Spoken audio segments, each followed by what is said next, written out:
మార్చిలోనే భానుడి భగభగ. వేసవి తాపంతో తెలుగు రాష్ట్రాలు తల్లడిల్లుతున్నాయి.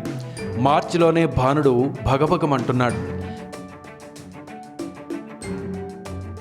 తెల్లారి ఉదయం 10 దాటిందా అంతే నడినెత్తిలో సూర్యుడు తాండవం ఆడుతున్నాడు. సాయంత్రం 6 దాటినా సూర్యుడు నిప్పులు చెరుగుతున్నాడు. ఇల్లు దాటితే ఒళ్ళు దగ్గర పెట్టుకోవాలని, లేదంటే నా ధాటికి మసైపోతారని ప్రత్యక్షంగానే సూర్యుడు హెచ్చరికలు జారీ చేశాడు. గత సంవత్సరం మే వచ్చాక 46 డిగ్రీల సెంటీగ్రేడ్తో తన ప్రతాపాన్ని చూపిన సూర్యభగవానుడు ఈ సంవత్సరం మార్చిలోనే 39 డిగ్రీలతో వాయించేస్తున్నాడు. బయట అడుగు పెడితే నా బాధకు విరుగుడే లేదంటున్నాడు.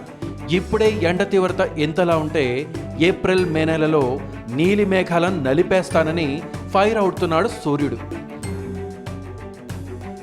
రానున్న వేసవిని దృష్టిలో పెట్టుకుని పలు జాగ్రత్తలు తీసుకోవాలని డాక్టర్లు సూచిస్తున్నారు.